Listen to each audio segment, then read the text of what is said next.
Home ಲೋನಲ್ಲಿ bigger portion is interest. High percentage ಅದು ನಿಧಾನ ಕಡಿಮೆ ಆಗುತ್ತೆ ಮತ್ತು ಅಸಲು ಏನಿದೆ ಅದು ನಿಧಾನವಾಗಿ ಜಾಸ್ತಿ ಆಗ್ತಾ ಹೋಗುತ್ತೆ. ಯಾಕೆ ಹಿಂಗೆ ಮಾಡ್ತಾರೆ?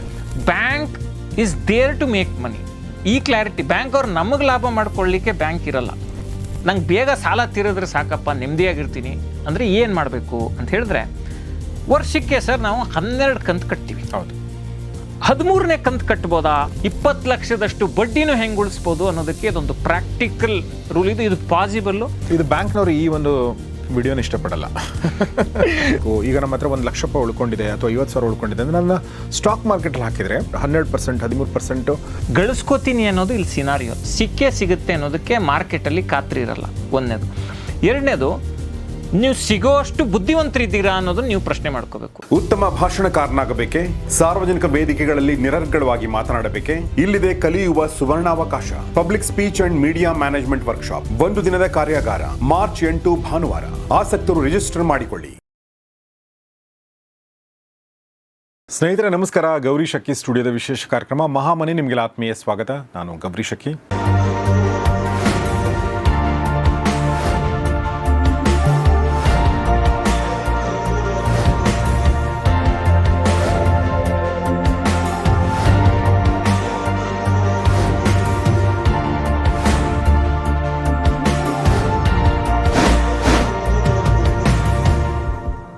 ಮಹಾಮನಿ ಕಾರ್ಯಕ್ರಮದಲ್ಲಿ ಇವತ್ತು ನಮ್ಮೊಂದಿಗೆ ಭಾಳ ವಿಶೇಷವಾದ ಅತಿಥಿ ಇದ್ದಾರೆ. ಇವರು ಮೂಲತಃ ಪತ್ರಕರ್ತರು. ನಾನು ಮತ್ತು ಇವರು ಅಂದರೆ ಇವತ್ತು ನನ್ನ ಜೊತೆಗೆ ಇರುವಂಥವರು ಜೊತೆಲಿ ಕೆಲಸ ಮಾಡಿದ್ದೀವಿ. ನಾನು ಸ್ವಲ್ಪ ಸೀನಿಯರ್ ಆಗಿದ್ದೆ, ಅವರು ಸ್ವಲ್ಪ ಜೂನಿಯರ್ ಆಗಿದ್ದರು. ಆದರೆ ಅವರು ಪತ್ರಿಕೋದ್ಯಮದಲ್ಲಿ ತುಂಬ ಕ್ಷಿಪ್ರಗತಿಯಲ್ಲಿ, ತುಂಬ ಕಡಿಮೆ ಅವಧಿಯಲ್ಲಿ ಸಾಕಷ್ಟು ಬೆಳವಣಿಗೆನ ಕಂಡರು. ದಿಗ್ವಿಜಯ್ ಚಾನಲ್ನ ಎಡಿಟರ್ ಕೂಡ ಆಗಿದ್ದರು.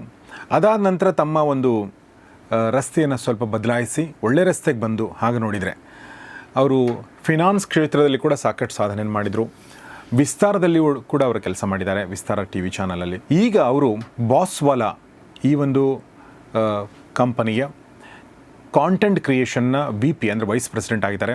ಅವರೇ ಶರತ್ MS. ಬನ್ನಿ ಅವ್ರನ್ನ ಸ್ವಾಗತಿಸೋಣ. ಶರತ್ ನಮಸ್ಕಾರ. ನಮಸ್ತೆ sir. Welcome to the show. So Sharath ಅವ್ರ ಜೊತೆಗೆ ನಾನು ಸುಮಾರು ಸಲ ಹೀಗೆ ಆನ್ ಆ್ಯಂಡ್ ಆಫ್ ಮಾತಾಡ್ತಿದ್ವಿ. ಇವತ್ತು ಮೊದಲನೇ ಬಾರಿಗೆ ಅವ್ರ ಸಂದರ್ಶನ ಮಾಡ್ತಾ ಇದ್ದೀನಿ. ಮತ್ತು ಅವ್ರ ಪುಸ್ತಕ, ಒಂದು ಇತ್ತೀಚೆಗೆ ಬರೆದಿರುವಂಥ ಪುಸ್ತಕ ನನ್ನ ಗಮನ ಸೆಳೀತು. ಆ ಪುಸ್ತಕ ಯಾವುದಂದರೆ ಮಿಡ್ ಕ್ಲಾಸ್ ಟು ರಿಚ್ ಅಂತ, ಮಧ್ಯಮ ವರ್ಗದಿಂದ ಶ್ರೀಮಂತ ವರ್ಗ ಅನ್ನೋ ಥರದ್ದು. ಎಲ್ಲರೂ ನಾವೆಲ್ಲ ಮಿಡ್ ಕ್ಲಾಸ್ ಆಗಿರೋದ್ರಿಂದ ನಮ್ಮೆಲ್ರಿಗೂ ರಿಚ್ ಕ್ಲಾಸ್ ಆಗಬೇಕು, ವೆಲ್ದಿ ಆಗಬೇಕು ಅನ್ನೋದೊಂದು ಮನಸ್ಸಲ್ಲಿ ಇದ್ದೇ ಇರುತ್ತೆ. ಹೀಗಾಗಿ ನಾನು ಈ ಒಂದು ಪಾಡ್ಕಾಸ್ಟ್ನ ಅವ್ರ ಜೊತೆ ಮಾತಾಡ್ತಾ ಇದ್ದೀನಿ. ಅದಕ್ಕಿಂತ ಮುಂಚೆ ಬಹುರೂಪಿ ಪ್ರಕಾಶನದ ಈ ಪುಸ್ತಕ ನಿಮಗೆ ಬೇಕು ಅಂದರೆ ಇದರ ಆನ್ಲೈನ್ ಲಿಂಕನ್ನು ನಾನು ಡಿಸ್ಕ್ರಿಪ್ಷನಲ್ಲಿ ಹಾಕಿರ್ತೀನಿ. ಆಸಕ್ತರು ದಯವಿಟ್ಟು ಓದಿ ಅಂತ ಕೇಳ್ಕೊಳ್ತೀನಿ. ಇವತ್ತಿನ ಕಾಲಕ್ಕೆ ನಾವು ನಮ್ಮ ಫಿನಾನ್ಷಿಯಲ್ ಕಂಡೀಷನನ್ನು ಚೆನ್ನಾಗಿ ಮಾಡ್ಕೊಳ್ಳದೆ ಇದ್ದರೆ, ಅಂದರೆ ಪ್ರಸ್ತುತ ಅಂದರೆ ಇವತ್ತಿನ ಅಂದರೆ ಪ್ರೆಸೆಂಟಲ್ಲಿ ನಾವು ಚೆನ್ನಾಗಿ ಮಾಡ್ಕೊಳ್ಳೋದು ನಮ್ಮ ಫ್ಯೂಚರ್ ಚೆನ್ನಾಗಿರೋಕ್ಕೆ ಸಾಧ್ಯ ಇಲ್ಲ. ಆ ದೃಷ್ಟಿಯಿಂದ ಇವತ್ತು ಶರತ್ ಅವರು ನಮ್ಮ ಸ್ಟುಡಿಯೋಗೆ ಬಂದಿದ್ದಾರೆ. ಶರತ್, ಮೊದಲನೇದಾಗಿ ಹೇಗಿದ್ದೀರಾ? ಹೇಗೆ ನಡೀತಾ ಇದೆ ಲೈಫು?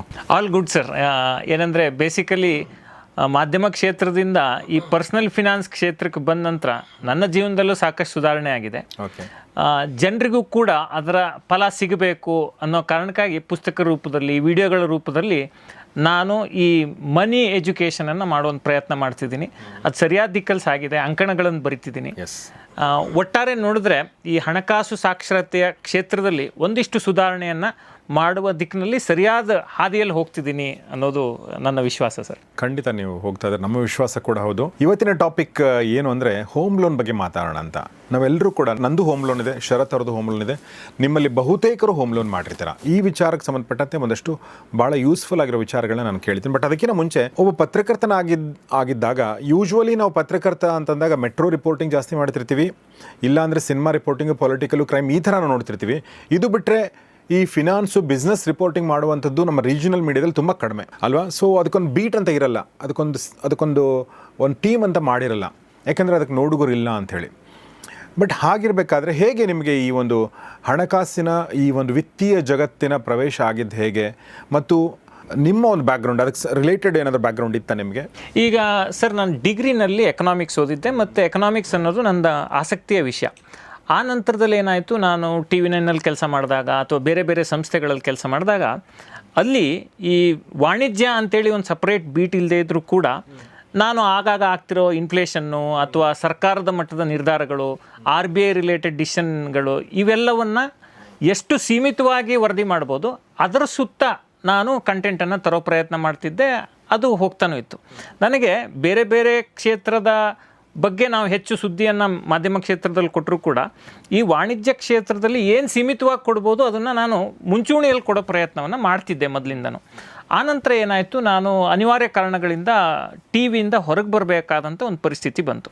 ಸಂಪಾದಕನಾಗಿ ಆನಂತರ ಹೊರಗೆ ಬಂದ ನಂತರದಲ್ಲಿ ನಾನು ಒಂದು ಪರ್ಸ್ನಲ್ ಫಿನಾನ್ಸ್ ಕಂಪ್ನಿಗೆ ನಾನು ಸೇರಿಕೊಂಡೆ. ಅಂದರೆ ಸುಧೀರ್ ಅಂತೇಳಿ ಇಂಡಿಯನ್ ಮನಿ ಅನ್ನೋ ಒಂದು ಸಂಸ್ಥೆಯನ್ನು ನಡೆಸ್ತಿದ್ರು. ಅವರು ನಾನು ಮಾಧ್ಯಮದಲ್ಲಿ ಕೆಲಸ ಮಾಡೋದನ್ನು ನೋಡಿ ನಾನು ಅಲ್ಲಿ ಬಿಟ್ಟಿದ್ದೀನಿ ಅಂತ ಗೊತ್ತಾದ ಕೂಡಲೇ ನೀವು ಯಾಕೆ ನಮ್ಮನ್ನು ಸೇರ್ಕೋಬಾರ್ದು ಅಂತ ಕೇಳಿದ್ರು. ನನಗೆ ತುಂಬ ಆಶ್ಚರ್ಯ ಆಗಿದ್ದೇನೆಂದರೆ, ನಾನು ಟಿ ವಿಯಲ್ಲಿ ಕೆಲಸ ಮಾಡ್ತಿರೋನು ಇಲ್ಲಿ ಬಂದುಬಿಟ್ಟು ಒಂದು ಪರ್ಸ್ನಲ್ ಫಿನಾನ್ಸ್ ಕಂಪ್ನಿನಲ್ಲಿ ನಾನು ಏನು ಕೆಲಸ ಮಾಡಲಿ ಅನ್ನೋದು ನನ್ನ ದೊಡ್ಡ ಪ್ರಶ್ನೆ. ಆ ನಂತರದಲ್ಲಿ ನನಗೇನು ಅನ್ನಿಸ್ತು, ಸರ್ ನಂಗೆ ಸ್ವಲ್ಪ ಟೈಮ್ ಕೊಡಿ, ನಾನು ಹೇಳ್ತೀನಿ ಅಂದೆ. ಒಂದು 2 ತಿಂಗಳ ಸಮಯ ತೊಗೊಂಡೆ. ಆ ನಂತರನೂ ಅವ್ರು ನಾನು ಕೇಳಿದೆ, ನಾನು ಇಲ್ಲಿ ಬಂದು ಏನು ಮಾಡಬೇಕು, ಯಾಕೆಂದರೆ ನಾನು ಬಂದ ನಂತರ ನಾನು ಏನು ಕಾಂಟ್ರಿಬ್ಯೂಟ್ ಮಾಡ್ತೀನಿ ಅನ್ನೋದು ತುಂಬ ಮುಖ್ಯ ಆಗುತ್ತೆ. ನಾನು ಬಂದು ಸುಮ್ಮನೆ ಸಂಬಳ ತೊಗೊಂಡು ಇವನು ಏನೂ ಮಾಡಲಿಲ್ಲ ಅನ್ನೋ ಒಂದು ಕಪ್ಪು ಚುಕ್ಕೆ ಬರಬಾರ್ದು ಅನ್ನೋದು ನನಗಿದ್ದಂಥ ಉದ್ದೇಶ. ಆನಂತರ ಹೇಳಿದ್ರು, ಎಲ್ಲ ಒಳ್ಳೆಯವ್ರು ಒಟ್ಟಿಗೆ ಸೇರಿದ್ರೆ ಏನೋ ಮಾಡ್ಬೋದು, ನೀವು ಬನ್ನಿ ಅಂತ. ನಂಗೆ ಅದೇನೋ ಒಂದು ವಿಶ್ವಾಸ ಕೊಡ್ತು ಬಂದೆ. ಬಂದ ನಂತರ ನನಗೆ ಕಾಂಟೆಂಟ್ ಕ್ರಿಯೇಷನ್ಗೆ ಹಾಕಿದ್ರು. ಅಂದರೆ ಯೂಟ್ಯೂಬ್ ಚಾನಲ್ಗಳನ್ನು ಬಿಲ್ಡ್ ಮಾಡಿ ನೀವು ಅನ್ನೋ ಒಂದು ಜವಾಬ್ದಾರಿ ಕೊಟ್ಟರು. ಜೊತೆಗೆ ಈ ಪರ್ಸ್ನಲ್ ಫಿನಾನ್ಸ್ಗಳ ಕಂಟೆಂಟನ್ನು ಕನ್ನಡದಲ್ಲಿ ಬರೀರಿ ಅನ್ನೋ ಜವಾಬ್ದಾರಿ ಕೊಟ್ಟರು. ಅದನ್ನು ನಾನು ಭಾಳ ಸರಾಗವಾಗಿ ಮಾಡಿದೆ. ಮತ್ತು ಆ ಕಲಿಯೋ ಪ್ರಕ್ರಿಯೆಯಲ್ಲಿ ನನಗೆ ಅರ್ಥ ಆಗಿದ್ದೇನೆಂದರೆ, ನಾನೊಂದು 12-13 ವರ್ಷದ ಮಾಧ್ಯಮ ಕ್ಷೇತ್ರದ ಪಯಣವನ್ನು ಮುಗಿಸಿದ್ದೆ. ಆಗಾಗಲೇ ನಾವು ಇಷ್ಟು ವರ್ಷ ಮಾಧ್ಯಮದಲ್ಲಿ ಕೆಲಸ ಮಾಡಿದ್ದೀವಿ, ನಾವು ಜನರಿಗೆ ಉಪಯೋಗವಾಗುವ ಇಷ್ಟೊಂದು ಮುಖ್ಯವಾದ ವಿಷಯವನ್ನು ಎಲ್ಲೂ ಮಾತಾಡಲ್ವಲ್ಲ, ಯಾವ ಟಿ ವಿ ಚಾನಲಲ್ಲಿ ಮಾತಾಡಲ್ಲ, ಪತ್ರಿಕೆಗಳಲ್ಲಿ ತುಂಬ ಸೀಮಿತವಾಗಿ ಬರಿತೀವಿ.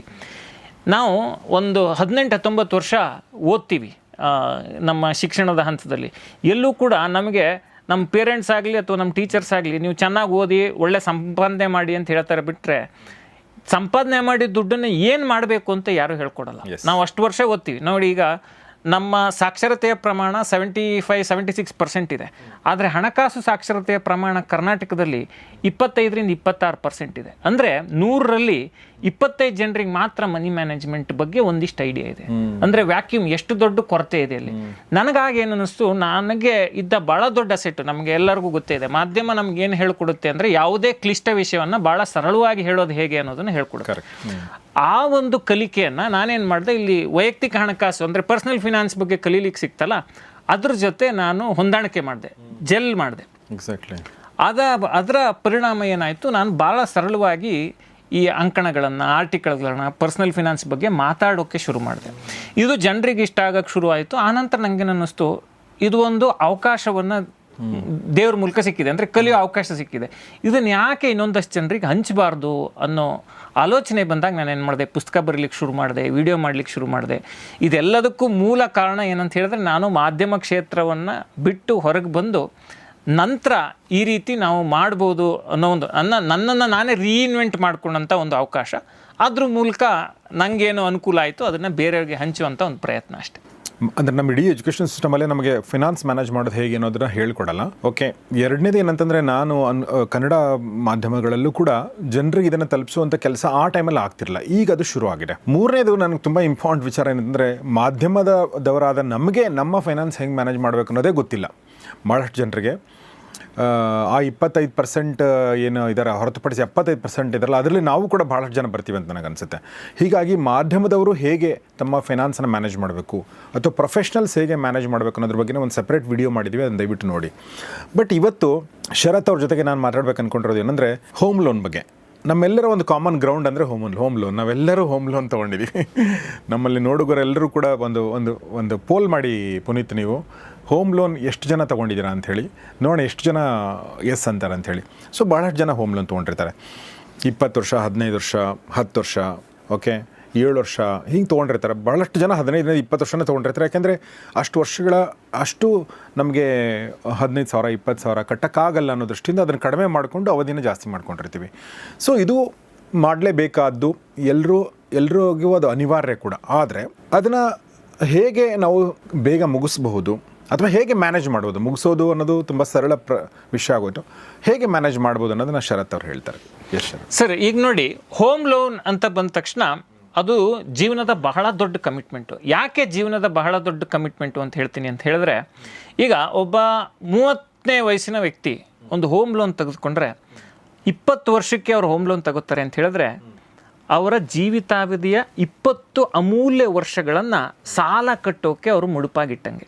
ಯಾಕೆ ಸಾಲ ಕಟ್ಟೋಕೆ ಮುಡುಪಾಗಿಟ್ಟಂಗೆ ಅಂತ ಹೇಳ್ತೀನಿ ಅಂತ ಹೇಳಿದ್ರೆ, ನಮಗೆ 20 ವರ್ಷಗಳ ಕಾಲ ಪ್ರತಿ ತಿಂಗಳು ಈ EMIನ ತುಂಬಲಿಕ್ಕೆ ನಂಗೆ ಸಾಧ್ಯ ಆಗುತ್ತಾ ಅನ್ನೋ ಪ್ರಶ್ನೆ ನಮ್ಮನ್ನು ಪ್ರತಿ ತಿಂಗಳು ಕಾಡ್ತಿರುತ್ತೆ. ಯಾಕೆ ಅಂತ ಹೇಳಿದ್ರೆ ಕೆಲಸ ನಮಗೆ ಖಾತ್ರಿ ಇರಲ್ಲ, ಹೀಗೆ ಆಗುತ್ತೆ ಅಂತ. ಸರ್ಕಾರಿ ಉದ್ಯೋಗದಲ್ಲಿದ್ದರೆ ಅದು ಬೇರೆ ಲೆಕ್ಕಾಚಾರ, ಖಾಸಗಿ ಉದ್ಯೋಗದಲ್ಲಿದ್ದರೆ ಅಥವಾ ಬಿಸ್ನೆಸ್ನಲ್ಲಿದ್ದರೆ ಈ ಪ್ರಶ್ನೆ ಸದಾ ಕಾಡ್ತಿರುತ್ತೆ. ತುಂಬ ದೊಡ್ಡ ಕಮಿಟ್ಮೆಂಟ್ ಮಾಡೋಕ್ಕೆ ಮುಂಚೆ ನನಗಿದು ಸಾಧ್ಯನಾ ಅನ್ನೋದನ್ನು, ಈಗ ಹೋಮ್ ಲೋನ್ ನಾನು ತಗೋಬೇಕು, ನಾವು ಸುಮ್ಮನೆ ಬಂಡ ಧೈರ್ಯ ಮಾಡಿ ತೆಗೆದುಕೊಳ್ಳೋ ಅಂಥದ್ದಲ್ಲ. ಹೋಮ್ ಲೋನ್ ತೆಗೆದುಕೊಳ್ಳೋಕೆ ಮುಂಚೆ ನನಗಿದು ಸಾಧ್ಯನಾ, ನನ್ನ ರೀಪೇಮೆಂಟ್ ಕೆಪಾಸಿಟಿ ಎಷ್ಟಿದೆ, ನಾನು ಇದನ್ನು ಕಡಿಮೆ ಅವಧಿಗೆ ತಗೋಬೋದಾ. ಯಾಕೆ ಕಡಿಮೆ ಅವಧಿಗೆ ಅಂತ ಹೇಳ್ತೀನಿ ಅಂತ ಹೇಳಿದ್ರೆ, ಈಗ 20 ವರ್ಷದ ಅವಧಿಗೆ 50 ಲಕ್ಷ ರೂಪಾಯಿ ಸಾಲವನ್ನು ನಾನು ತೆಗೆದುಕೊಂಡ್ರೆ ಹೋಮ್ ಲೋನ್ ಆಗಿ ಹತ್ತತ್ರ 58 ಲಕ್ಷ ರೂಪಾಯಿಯನ್ನು ಬಡ್ಡಿ ರೂಪದಲ್ಲಿ ಕಟ್ತೀನಿ. ಅಂದರೆ ಅಸಲು ಬಡ್ಡಿ ಸೇರಿ ನಾನು 1,08,00,000 ಕಟ್ಟಬೇಕಾಗಿ ಬರುತ್ತೆ. ಅಂದರೆ 50 ಲಕ್ಷ ಅಸಲು, 58 ಲಕ್ಷ ಬಡ್ಡಿ. ಅಷ್ಟು ದೊಡ್ಡ ಕಮಿಟ್ಮೆಂಟ್ ಇದು 20 ವರ್ಷದ ಅವಧಿಗೆ. ಅನಿಸ್ಬೋದು, ಹೌದು ನನಗೆ ಸ್ಯಾಲ್ರಿ ಇನ್ಕ್ರೀಸ್ ಆಗುತ್ತೆ ಪ್ರತಿ ವರ್ಷ, ನನಗೆ ಪ್ರೊಫೆಷ್ನಲ್ ಗ್ರೋತ್ ಆಗುತ್ತೆ. ಬಟ್ ನಾವಿಲ್ಲಿ ಏನು ಅರ್ಥ ಮಾಡ್ಕೋಬೇಕು ಅಂತ ಹೇಳಿದ್ರೆ, ಇದು ಯಾವುದಕ್ಕೂ ಗ್ಯಾರಂಟಿ ಇರಲ್ಲ. ಇಫ್ಸ್ ಆ್ಯಂಡ್ ಬಟ್ಸ್ ಅಂತ ಏನು ಹೇಳ್ತೀವಿ ಅದು. ಹಾಗಂತ ಹೋಮ್ ಲೋನ್ ಮಾಡಲೇಬಾರ್ದಾ ಅಂತ ಹೇಳಿದ್ರೆ ಖಂಡಿತ ಮಾಡ್ಬೋದು.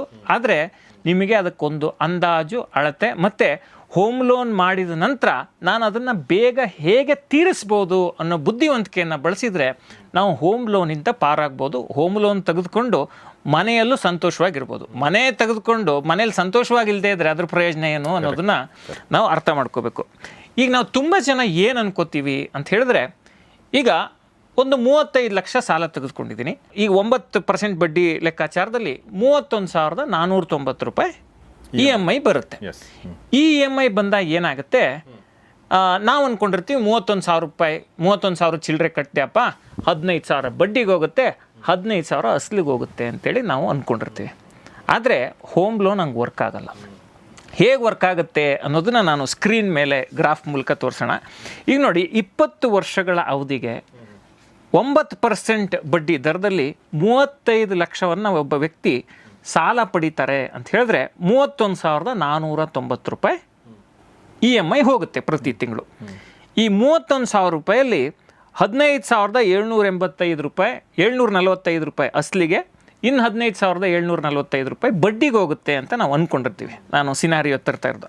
ಆದರೆ ಹಂಗಾಗಲ್ಲ. ಹೆಂಗಾಗುತ್ತೆ ಅಂತ ಹೇಳಿದ್ರೆ, ಆರಂಭಿಕ ವರ್ಷಗಳಲ್ಲಿ ಇನ್ ದಿ ಬಿಗಿನಿಂಗ್ ಇಯರ್ಸ್ ಬಹುಪಾಲು ಹಣ ಬಡ್ಡಿಗೆ ಹೋಗ್ತಿರುತ್ತೆ. ಹೆಂಗೆ ಹೋಗುತ್ತೆ ಅಂತ ಹೇಳಿದ್ರೆ, ಈಗ ನೋಡಿ, ಮೊದಲನೇ ವರ್ಷ 31,490 ರೂಪಾಯಿ ಪ್ರಕಾರ 12 ತಿಂಗಳಿಗೆ 3,77,885 ರೂಪಾಯಿ ಕಟ್ಟಿರ್ತೀವಿ.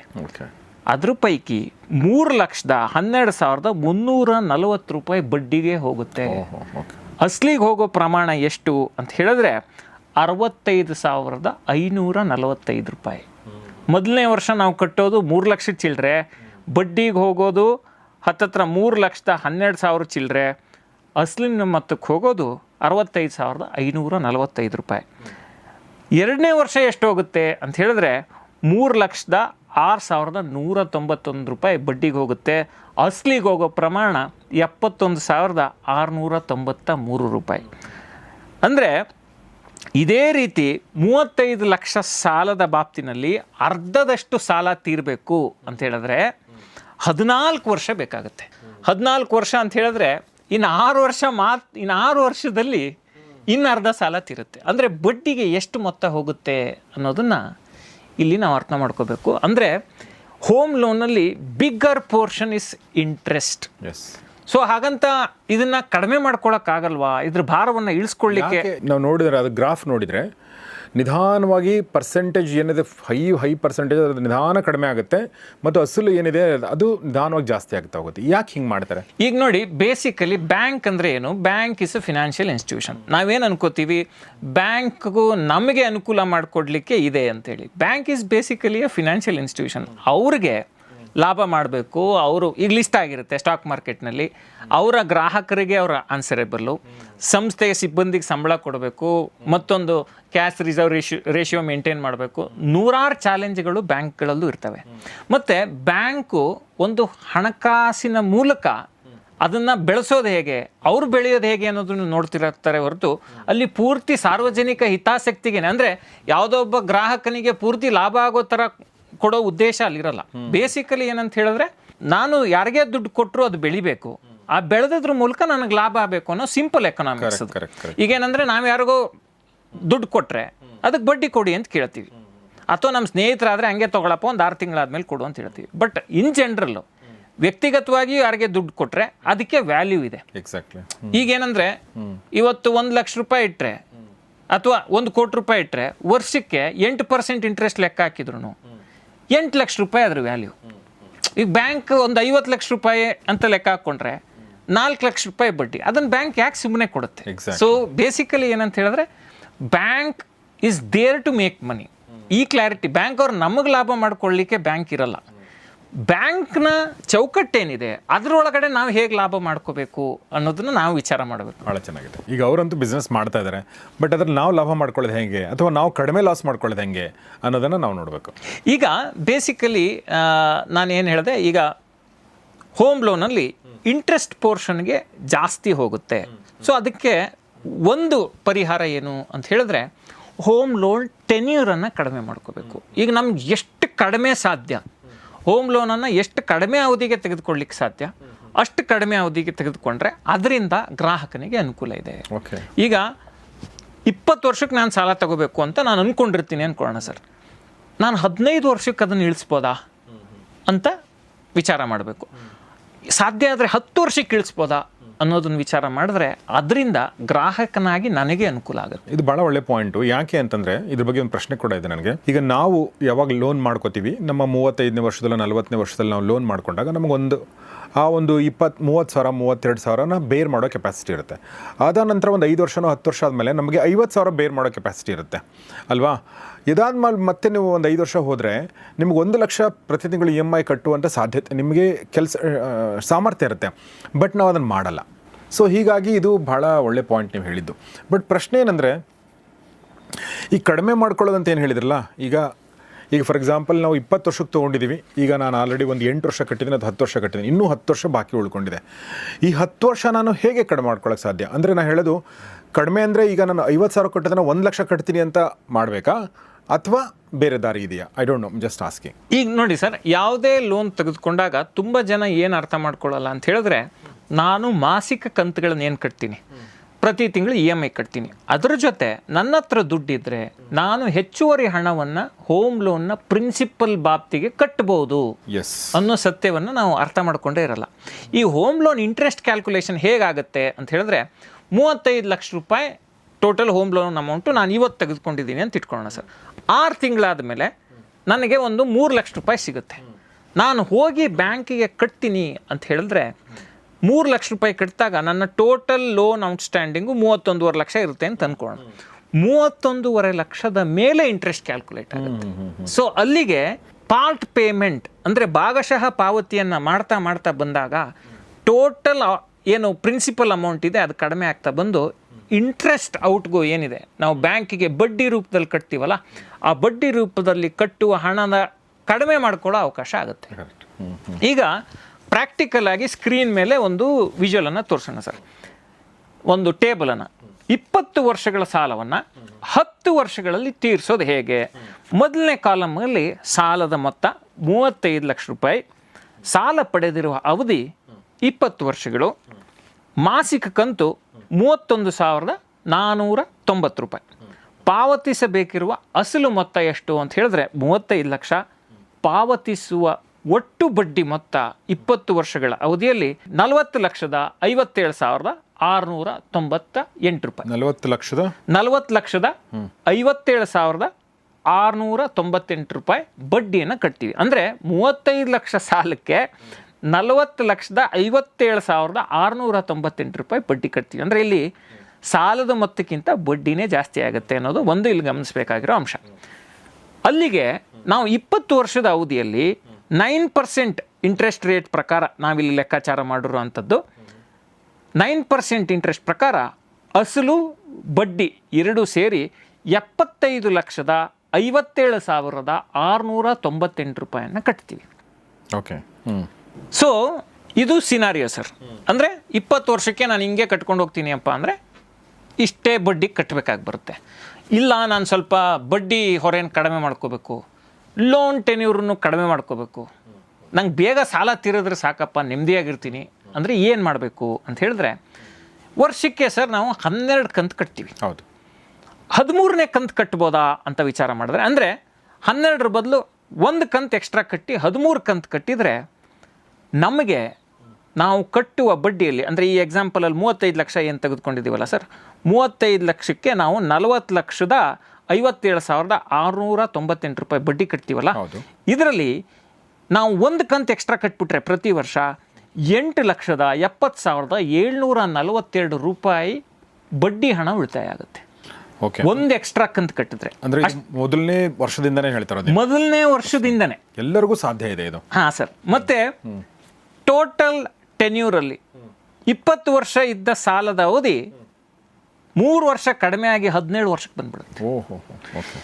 ಈಗ ಆಯ್ತಪ್ಪ, ಇಲ್ಲ 1 ಕಂತು ಕಟ್ಟಕ್ಕೆ ಸಾಧ್ಯ ಆದಮೇಲೆ 2 ಕಂತು ಯಾಕೆ ಕಟ್ಟಬಾರ್ದು ಅಂತ ಆಲೋಚನೆ ಮಾಡೋರು ಇರ್ತಾರೆ. ಕರೆಕ್ಟ್. ಸೊ 2 ಕಂತು ಕಟ್ಟಿದ್ರೆ ಟೋಟಲ್ ನಾವು ಕಟ್ಟುವಂಥ ಇಂಟ್ರೆಸ್ಟ್ನಲ್ಲಿ, ಅಂದರೆ 40,57,698 ರೂಪಾಯಿ ಇಂಟ್ರೆಸ್ಟಲ್ಲಿ 14,11,447 ರೂಪಾಯಿ ಕಡಿಮೆ ಆಗುತ್ತೆ, ಬಡ್ಡಿ ಉಳಿತಾಯ ಆಗುತ್ತೆ.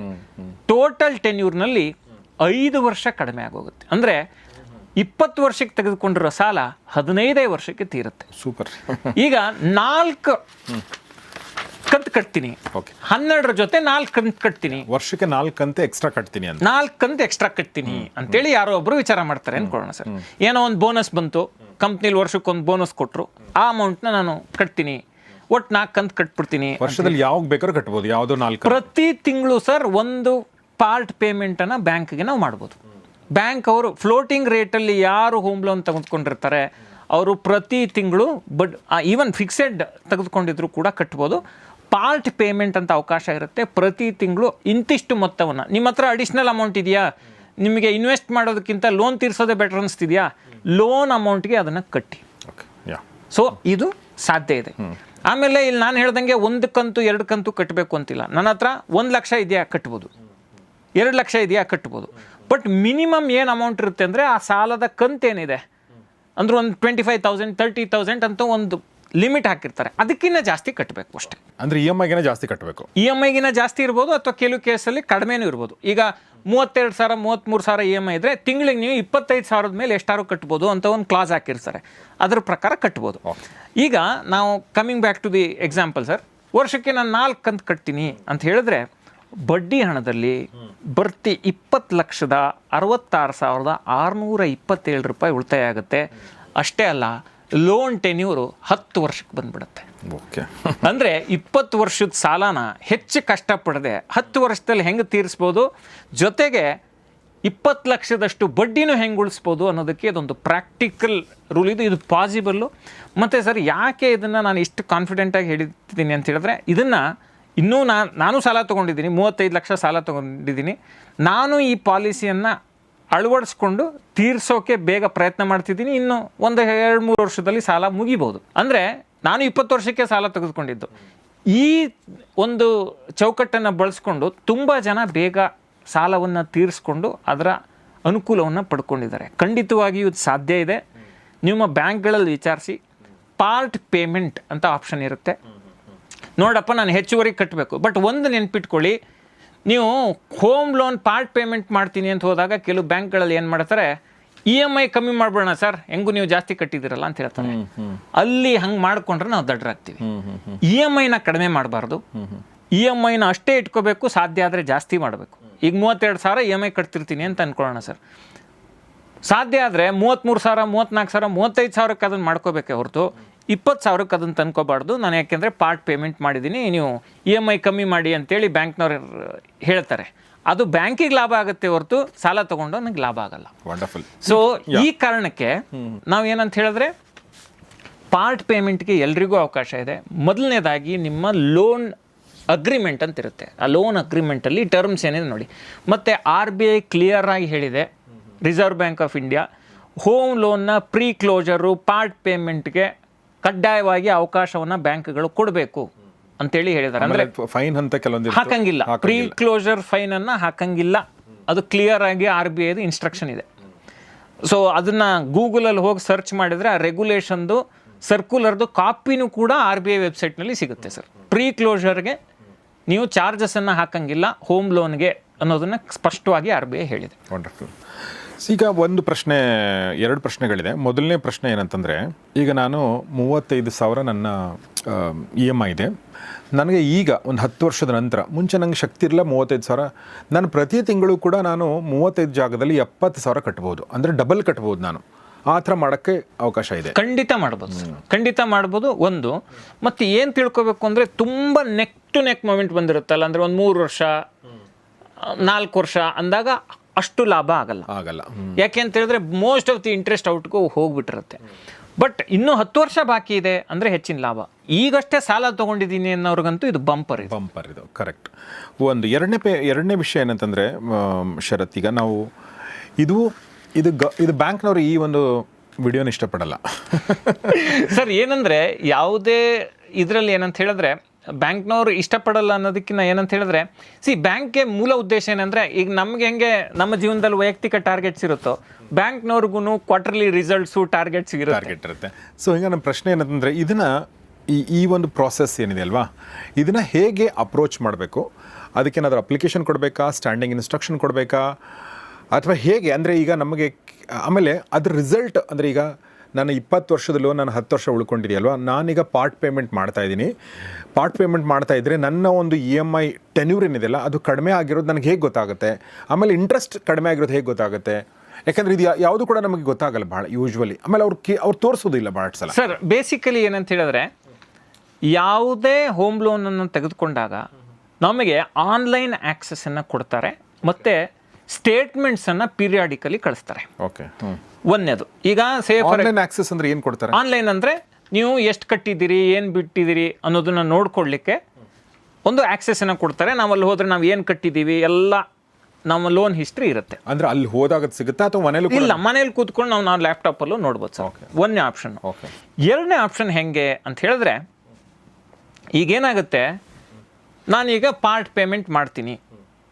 ನನಗೆ ಬ್ಯಾಂಕ್ ಅವರು ಯಾವ ಅಕೌಂಟಿಗೆ ಪಾರ್ಟ್ ಪೇಮೆಂಟ್ ಮಾಡಬೇಕು, ನನ್ನ ಹತ್ರ 50,000 ಇದೆ, 1 ಲಕ್ಷ ಇದೆ, ಕಟ್ತೀನಿ ಅಂದರೆ ಬ್ಯಾಂಕ್ ಅಕೌಂಟ್ ಡೀಟೇಲ್ಸನ್ನು ಬ್ಯಾಂಕ್ ಅವರು ಕಳಿಸ್ತಾರೆ. ನಾನು ಪೇಮೆಂಟ್ ಮಾಡಿದ ತಕ್ಷಣ ಅಲ್ಲಿ ಬ್ಯಾಂಕಲ್ಲಿ ಬ್ರಾಂಚ್ ಇನ್ಚಾರ್ಜ್ಗಳಿರ್ತಾರೆ, ಅಂದರೆ ಲೋನ್ ಅಕೌಂಟ್ ಇನ್ಚಾರ್ಜಸ್. ಅವ್ರ ಮೇಲ್ಗೆ ನಾನು ಈ ರೀತಿ ಪಾರ್ಟ್ ಪೇಮೆಂಟ್ ಮಾಡಿದ್ದೀನಿ ಅಂತ ಒಂದು ಮೇಲ್ ಹಾಕಿ ಹೇಳಿದ್ರೆ, ಇಷ್ಟು ಕಟ್ಟಿದ್ದೀನಿ, ಪೇಮೆಂಟ್ ಡೀಟೇಲ್ಸ್ ಎಲ್ಲ ಕಳಿಸಿದರೆ ನಂದು ಎಷ್ಟು ಉಳ್ಕೊಂಡಿದೆ ನೀವು ನನಗೆ ರಿಪ್ಲೈ ಮಾಡಿ ಅಂದರೆ ರಿಪ್ಲೈ ಮಾಡ್ತಾರೆ. ಅದೇನಂದರೆ ಅಡಿಷ್ನಲ್ ಇದು ಸರ್, ನಮ್ಮ ಸೇಫ್ಟಿಗೆ ನಾವು ಮಾಡಿಕೊಳ್ಳುವಂಥ ಹೆಚ್ಚುವರಿ ಒಂದು ವ್ಯವಸ್ಥೆ. ಬಟ್ ಬೇಸಿಕಲಿ ಏನಂತ ಹೇಳಿದ್ರೆ, ನಾವು ಕಟ್ಟಿದ ಅಮೌಂಟು ಅಲ್ಲಿ ರಿಫ್ಲೆಕ್ಟ್ ಆಗುತ್ತೆ, ಅವ್ರು ಆಟೋಮೆಟಿಕಲಿ ಮಾಡಲೇಬೇಕಾಗುತ್ತೆ, ನಮಗೆ ಆನ್ಲೈನಲ್ಲಿ ಅದು ಕಾಣಿಸುತ್ತೆ. ಬಟ್ ನಾವು ಕ್ಲಿಯರಾಗಿ ಮೇಲಲ್ಲಿ ಮೆನ್ಷನ್ ಮಾಡಬೇಕು, ನನ್ನ EMIನ ಕಡಿಮೆ ಮಾಡಬೇಡಿ, ನನ್ನ ಟೆನ್ಯೂರನ್ನು ಕಡಿಮೆ ಮಾಡಬೇಡಿ, ಇದನ್ನು ಪ್ರಿನ್ಸಿಪಲ್ ಪಾರ್ಟ್ಗೆ ನೀವು ತಗೊಳ್ಳಿ. ಯಾಕೆ ಈ ಮಾತು ಕೇಳ್ತಾ ಇದ್ದೀನಿ ಅಂದರೆ, ನಮ್ಮದೊಂದು SB ಅಕೌಂಟ್ ಮಾಡ್ಕೊಂಡಿರ್ತೀವಿ ನಾವು. ಆ SB ಅಕೌಂಟಿಂದನೇ ದುಡ್ಡು ನಮ್ಮ ಲೋನ್ ಅಕೌಂಟಿಗೆ ಹೋಗುತ್ತೆ, ಕರೆಕ್ಟಾ? ಸೊ ನಾವು SB ಅಕೌಂಟಿಗೆ ನಾವು ಕಳಿಸ್ತೀವಿ, ನಾವು ಎಕ್ಸ್ಟ್ರಾ ಹಾಕ್ತೀವಿ, SB ಅಕೌಂಟಿಗೆ ಹಾಕಬೇಕಲ್ವಾ? ಇಲ್ಲ, ಏನಂತ ಹೇಳಿದ್ರೆ ಸರ್, ಏನಂದರೆ SB ಅಕೌಂಟ್ಗೆ ಹಾಕಬೇಕು ಅಂತಿಲ್ಲ. ಅಲ್ಲಿ ಸ್ಪೆಸಿಫಿಕ್ ಆಗಿ ಲೋನ್ಗೆ ಪಾರ್ಟ್ ಪೇಮೆಂಟ್ಗೆ ಅಂತ ಒಂದು ಅಕೌಂಟ್ ಕೊಡ್ತಾರೆ. ಸೊ ಏನಾಗುತ್ತೆ, ಪ್ರತಿ ತಿಂಗಳು ಸರ್ ನಾವು ಆಟೋ ಡೆಬಿಟ್ ಆಗುತ್ತೆ. ಹೌದು. ಈಗ ನಾವು ಲೋನ್ ತೊಗೊಂಡಿರ್ತೀವಿ, ಪ್ರತಿ ತಿಂಗಳು EMI ಕಟ್ ಆಗ್ತಾ ಹೋಗುತ್ತೆ. ನಾವು ಆ ಅಕೌಂಟ್ಗೆ ಹಾಕಬಾರ್ದು. ಬ್ಯಾಂಕ್ ಅವ್ರನ್ನ ಕೇಳಿದ್ರೆ ನಿರ್ದಿಷ್ಟವಾಗಿ ಪಾರ್ಟ್ ಪೇಮೆಂಟ್ಗೆ ಒಂದು ಅಕೌಂಟನ್ನು ಕೊಡ್ತಾರೆ. ಅಥವಾ ಕೆಲವು ಸಂದರ್ಭಗಳಲ್ಲಿ ಅದೇ ಅಕೌಂಟ್ಗೆ ಹಾಕಿದ್ರೂ ಟ್ರ್ಯಾಕ್ ಮಾಡೋ ವ್ಯವಸ್ಥೆ ಇರುತ್ತೆ. ಇದು ಬ್ಯಾಂಕಿಂದ ಬ್ಯಾಂಕಿಗೆ ವ್ಯತ್ಯಾಸ ಇರುತ್ತೆ. ಈಗ ನಾನು IDBI ಬ್ಯಾಂಕಲ್ಲಿ ತೆಗೆದುಕೊಂಡಿದ್ದೆ, ನಾನು ಹೆಂಗೆ ಮಾಡಿದೆ ಅನ್ನೋದನ್ನ ಕ್ಲಿಯರಾಗಿ ಹೇಳ್ತೀನಿ ಸರ್. ನಾನು ಬೇಸಿಕಲಿ ನಾನು ಪಾರ್ಟ್ ಪೇಮೆಂಟ್ ಮಾಡಬೇಕು, ನನ್ನ ಲೋನ್ ಅಮೌಂಟ್ ಇಷ್ಟಿದೆ, ನಾನು 2 ಲಕ್ಷ ಪಾರ್ಟ್ ಪೇಮೆಂಟ್ ಮಾಡಬೇಕು, ನನಗೆ ಯಾವ ಬ್ಯಾಂಕ್ ಅಕೌಂಟ್ಗೆ ನಾನು ಪೇಮೆಂಟ್ ಮಾಡಬೇಕು ಡೀಟೇಲ್ಸ್ ಕಳಿಸಿ ಅಂದರು. IFSC ಕೋಡು, ಬ್ಯಾಂಕ್ ಅಕೌಂಟ್ ಡೀಟೇಲ್ಸ್ ಎಲ್ಲವನ್ನು ಕಳಿಸಿದ್ರು. ನಾನು ಪೇಮೆಂಟ್ ಮಾಡಿದೆ.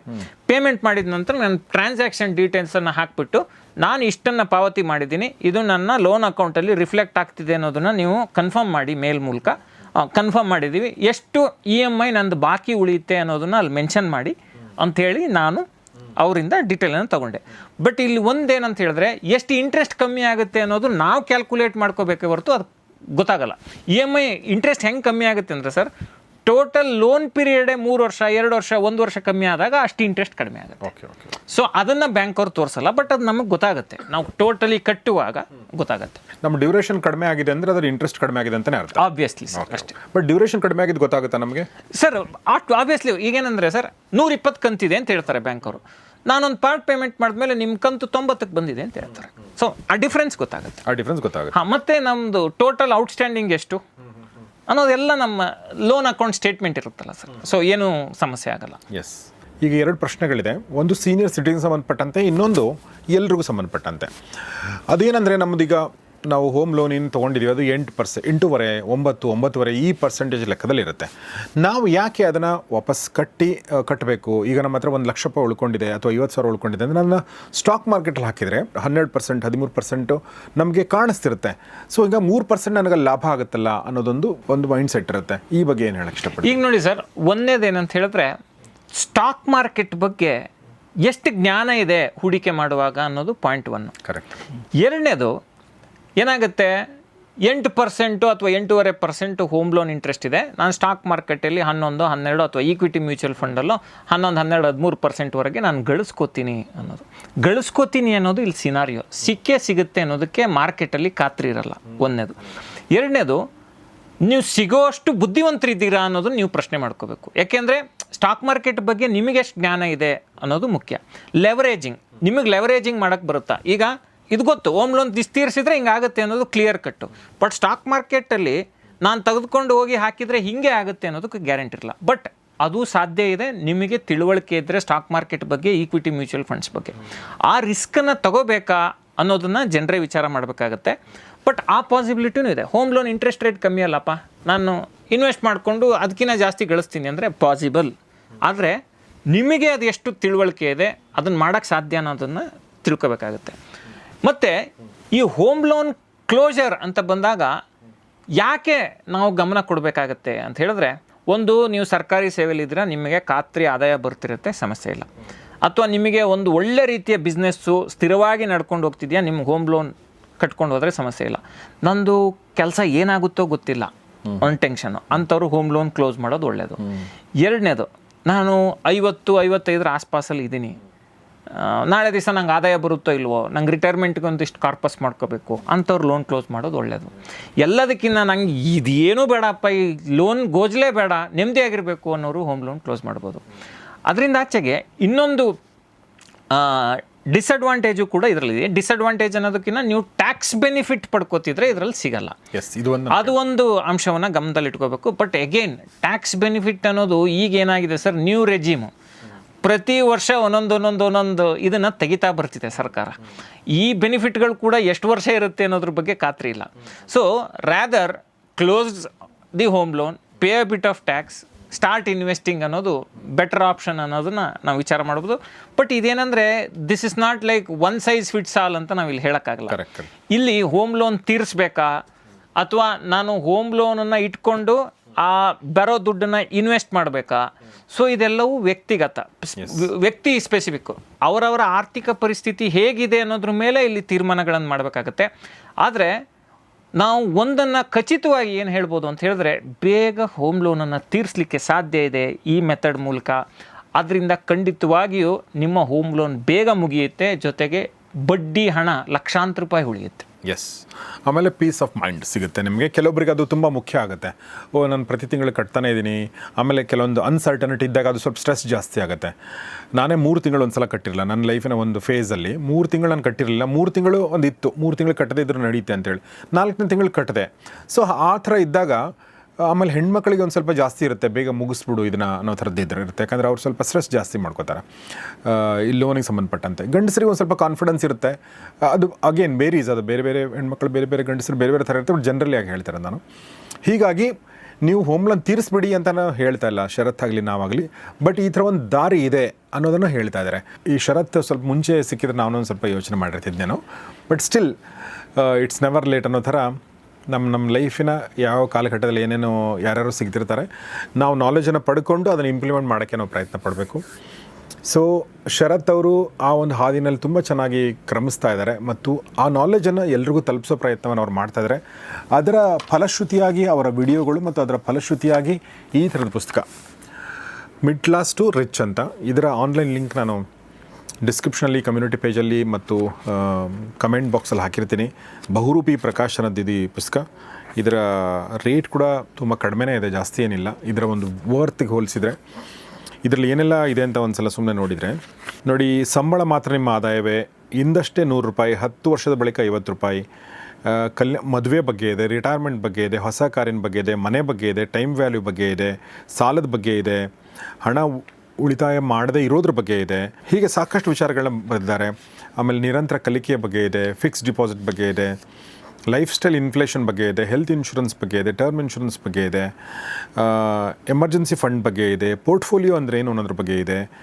ಹೀಗೆ ಸಾಕಷ್ಟು ವಿಲ್ ಬಗ್ಗೆ ಇದೆ. ಸಾಕಷ್ಟು ನಮ್ಮ ಲೈಫಿಗೆ 2026 ಇವತ್ತಿನ ಕಾಲಘಟ್ಟದಲ್ಲಿ ನಮಗೆ ಬೇಕಾಗಿರೋ ವಿಚಾರಗಳು ಇದರಲ್ಲಿದೆ. ಹೀಗಾಗಿ ನೀವೆಲ್ಲ ಪುಸ್ತಕಗಳನ್ನ ಓದಿ. ಈ ಥರ ಪುಸ್ತಕಗಳನ್ನ ಖಂಡಿತ ನೀವು ನಿಮ್ಮ ಶೆಲ್ಫಲ್ಲಿ ಇರಬೇಕು. ಆ ನಾಲೆಜ್ ನೀವು ಗೇನ್ ಮಾಡ್ಕೊಳ್ಳಿ ಮತ್ತು ನಿಮ್ಮ ಫ್ಯಾಮಿಲಿಯವ್ರಿಗೂ ಅದನ್ನು ತಿಳಿಸಿ.